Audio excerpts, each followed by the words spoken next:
Esa cara de la caja metafísica concluía con la siguiente pregunta. ¿Será uno de los secretos de la vida que un nucleótido, cada peldaño, no admita más que 2 oxígenos?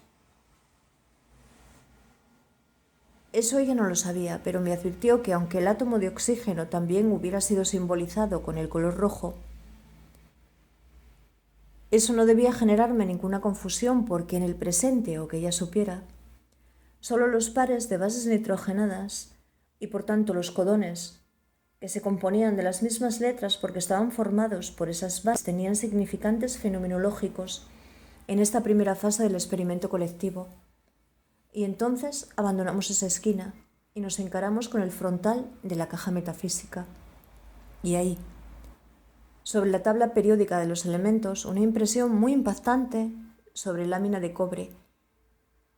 Figuraba grabada una cita de Dmitri Mendeleev que había sido extraída de la conferencia que impartió en el año 1889 en la Faraday Society, una sociedad científica británica. Los elementos más ampliamente difundidos en la Tierra tienen pesos atómicos pequeños. La magnitud del peso atómico determina el carácter del elemento, así como la magnitud de las moléculas, sus pesos moleculares, determina el carácter de los cuerpos compuestos. Y bajo la tabla una que Carl Sagan dijo en 1979, en uno de los programas de divulgación científica más extendida por todo el mundo, porque nosotros somos la encarnación local del cosmos que ha crecido hasta tener conciencia de sí. Hemos empezado a contemplar nuestros orígenes, sustancia estelar que medita sobre las estrellas, y con la salvedad de que en el lugar del fósforo lo que aparecía en la tabla periódica era la piedra filosofal de los alquimistas, pero situada entre signos de interrogación. ¿Hasta aquí bien?, me pregunta. A lo que respondo, sí, por supuesto, que será cuando ella alce en su molesquia en la tercera cara del cubo e invierta bastantes minutos en completarla sin decir ni una sola palabra. Nugent primero había dividido esa cara en 4 cuadrantes, aunque el del ángulo superior derecho lo partió en 2 zonas.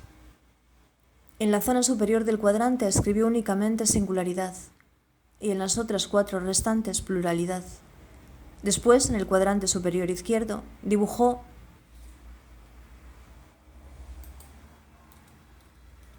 dos esferas y escribió, en su lateral izquierdo, 9 nombres de aminoácidos, no sé cuántos esenciales, pero sí que 2 de ellos eran ácidos.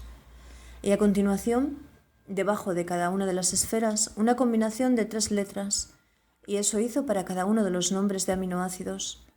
Yo solo recuerdo la primera línea, fenilalanina, porque reconocí en ella la clave que su padre le había advertido que no existía, y bajo la primera esfera, UUU, y bajo la segunda, UUC. Ella, entonces, con una gran sonrisa, me dijo que ya sabía que yo nunca la defraudaría. ¿Y qué fue eso? También lo primero que ella observó, y por lo que ya fue incapaz de sustraerse al misterio. Es decir, esa UUU y esa UUC eran 2 tripletes únicamente. De entre los 64 tripletes únicamente que constituyen el código genético, los mismos que escaques en un tablero de damas o de ajedrez, y los mismos que trigramas en el libro de las mutaciones o I Ching. Pero un momento, me digo, ¿y qué es lo que le ha sucedido con la timina de la información genética? Pero un momento, me digo, ¿y qué es lo que ha sucedido con la timina de la información genética? Pero Neye aquí solo sube los hombros y los deja caer desolada, porque aunque reconoce haber escrito a algunos de los máximos exponentes de la bioquímica y la biología molecular de nuestro país, eso nadie supo explicárselo, o ninguno se dignó a hacerlo, y la única explicación que recibió fue genérica, y lo que se le dijo fue que el código era degenerado, pero como luego me mostrará, el compuesto del uracilo, que es el nombre que recibe la timina en ese otro lenguaje, sigue conservando en su estructura el mismo par de oxígenos. Curioso, aunque será ahí cuando los otros nos den alcance y ella guarde apresurada su Moleskine, y también cuando Natasha, a quien todavía no había visto hoy, tire de mi brazo hacia atrás y hacia sí, logrando angustiarme.